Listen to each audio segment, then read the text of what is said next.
Fantasy Philosophers is brought to you by fantasy-info.com.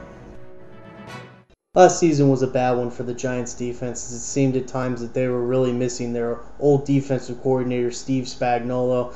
They finished 30th against points given up, 26.7 a game. But they did actually finish at least in the middle as far as passing and run. They were 15th against the pass. They were 14th against the run. But really, those numbers aren't as true as the way they played in the second half of the season. They were much worse in some of those categories in the second half of the season as they were pretty good still in the first half in those areas. So they really did fall apart as the season wore on. They only had 32 sacks. This is not something that we're necessarily grown accustomed to with this defense, as they are known to get after the quarterback. Really, we need to look at some of the injury problems that this team really had last year. Their middle linebacker, Antonio Pierce, he had a bulging disc and he missed, I believe, at least half the season, and that, I think, definitely made a major contribution to this team's demise in the second half.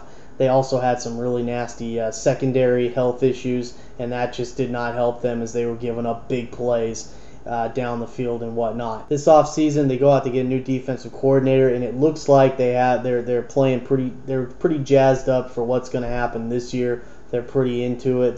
They got good confidence again with what they're doing in camp and whatnot. So that is encouraging, especially the way that they ended last year with Osi Umenyoria just, whining and saying he doesn't even know if he's going to be a Giant anymore and yada, yada, yada. And it just didn't look that good. They looked like a team that was just beat up and ready for the offseason and tired. Now they look revitalized. They picked up Pierre-Paul, defensive end. This team, they really love to rotate their linemen in and out.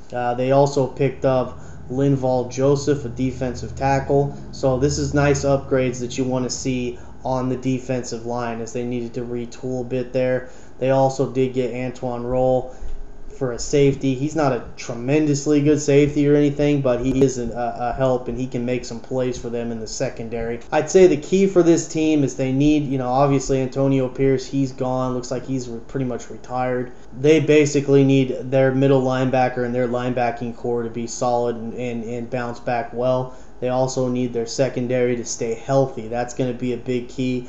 But I do think the Giants, they're a nice bounce back, get back type of defense this year. You can get them real cheap at your draft if you want to take them as maybe a backup. And, again, this is a type of defense that when they're rolling, they can make plays. They're definitely going to be a team that can get to the quarterback, and they can be a darn reliable group overall. For more fantasy football information, go to fantasy-info.com and sign up for our free e-newsletter. Good luck in your 2010 Fantasy Football League. As an added bonus, the Fantasy Info guys will include their 5 secret tips for success in fantasy football.